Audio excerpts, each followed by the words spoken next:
Hello students, today we will study about the functions of the cell organelles.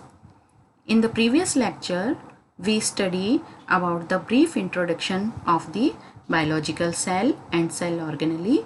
We studied that cell is the basic structural and functional unit of life and it is helpful in the reproduction, metabolism and it responses to the stimuli.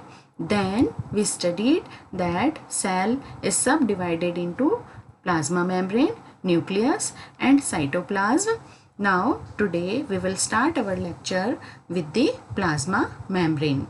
Plasma membrane, Singer and Nicholson in 1972 proposed a fluid mosaic model for membranes to explain the interaction of membrane proteins with the bilayer lipids and giving rise the concept of the two-dimensional plasma membrane theory. It consists of hydrophilic portions of polypeptides in phospholipid bilayer and which indicate the movement of both lipids and proteins into the membrane. Two types of protein are bound to the membranes, intrinsic protein and extrinsic protein. Intrinsic protein pass through the membrane and interact with the hydrocarbon chain of the membrane lipid, and extrinsic protein are bound to the surface of the membrane by electrostatic and hydrogen bonding interactions which can be dissociated by the addition of salt. This is the fluid mosaic model of plasma membrane and it is the fluid combination of phospholipids and cholesterol and proteins. These carbohydrates are attached to the lipids and to proteins. These extend from the outward facing surface to the membrane. Now we come on the function of the plasma membrane. Plasma membrane acts as a selectively permeable barrier and it controls what enters and leaves the cell, and phospholipids are liquid at body temperature, so proteins float around in the membrane and work as a fluid mosaic. Then the next function of the plasma membrane is it is responsible to ensure that the composition of extracellular fluid is not the same as the composition of the intracellular fluid.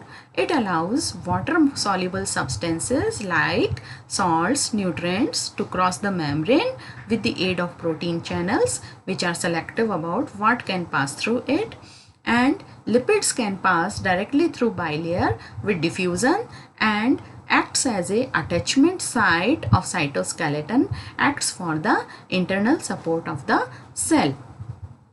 The glycocalyx of the plasma membrane. Glycocalyx is the protein and carbohydrate coat covering the extracellular surface of the plasma membrane. What is the function of glycocalyx? It allows attachment to other cells. It allows the cells to interact with the environment. It gives each person's cell a distinctive surface, that is, it allows our body to recognize foreign tissues as different from our own, that is, blood type and transplant resection. Then we come to the next cell organelle, which is called nucleus, which is the regulatory center of the cell. This is the structure of nucleus inside the cell, which is the central heaviest part of the cell body. Now the nucleus is made up of nuclear envelope, nucleolus and chromatin. The outermost layer of the nucleus is nuclear envelope, which is made up of phospholipid bilayer and nuclear pores. Outer membrane is joined by endoplasmic reticulum and perinuclear space is in between them, which is nearly equal to 150 angstrom. Pores are present to allow the passage of materials from the cytoplasm to the nucleus. Pores are bigger to allow the acids etc. The nucleolus is present in the nucleus and have RNA in the granular form. What is the function of nuclear membrane? It controls the entering or leaving material of the nucleus. That is, the things only go in or out by passing through the protein channels which are selective. And nuclear membrane encloses all of the chromosomes. Next nuclear part is chromatin. This is the most important component, which is thread-like regular clump and distributed throughout the nucleus. These have DNA.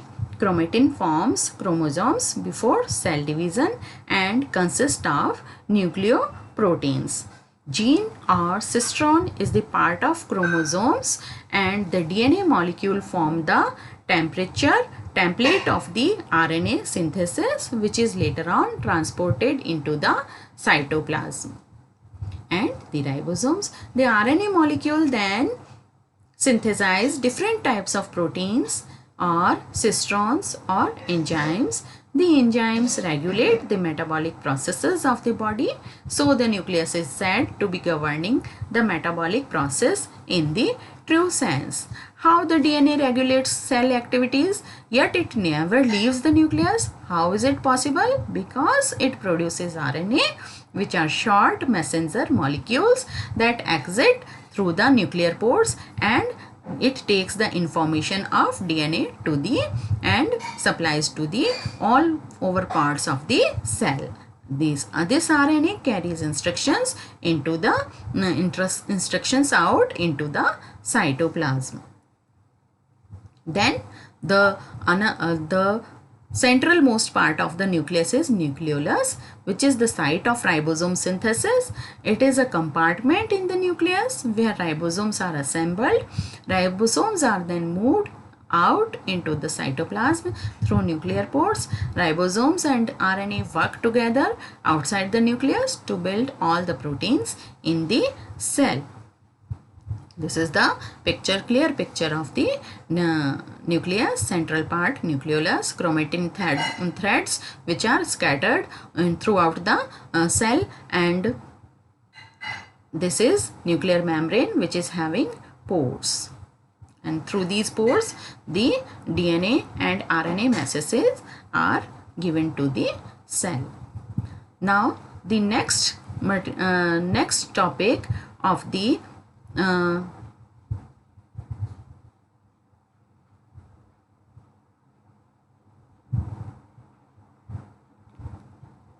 next cell organelle which we will study here is the mitochondrion.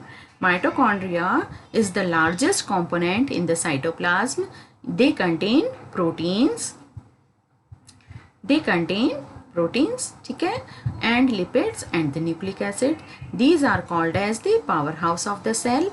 Each cell may contain about 50 to 2500 mitochondria. Mitochondria is surrounded by double layer.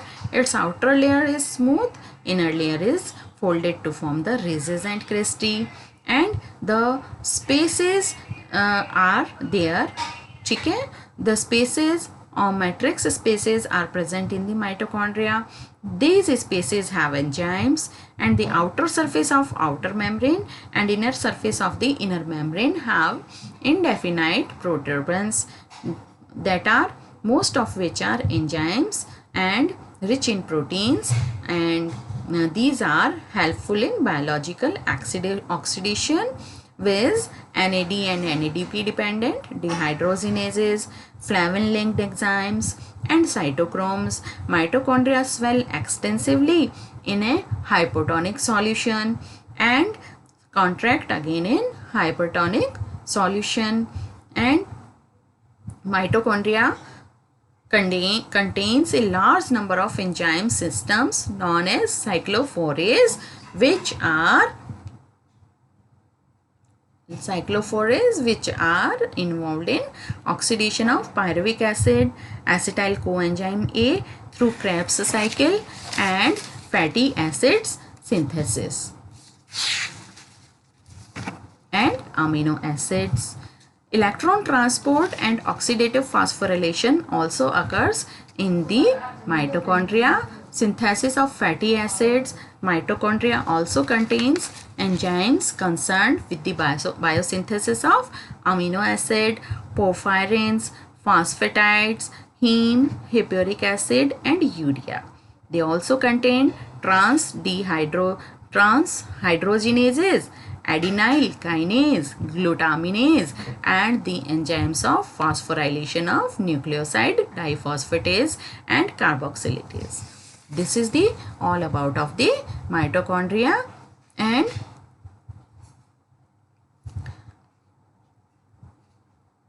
so the mitochondria is called as the powerhouse of the cell.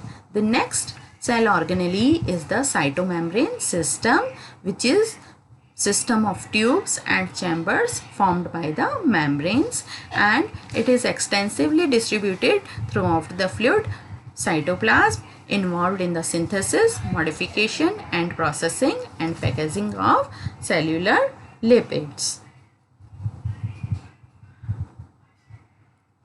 Next cell organelle is the endoplasmic reticulum. This is the cytomembrane system, and this is within the cytoplasm network, and it is a system of tubes and sacs formed by the membranes. Two types of endoplasmic reticulum we have studied, rough and smooth. Rough endoplasmic reticulum is with bound ribosomes, and what is its function? It modifies proteins produced by the ribosomes. And the smooth endoplasmic reticulum is without bound ribosomes, and what is its function? It doesn't modify proteins. It functions in the lipid synthesis, drug detoxification and carbohydrate metabolism. This is the figure of endoplasmic reticulum. Now we stop our lecture here, and thank you.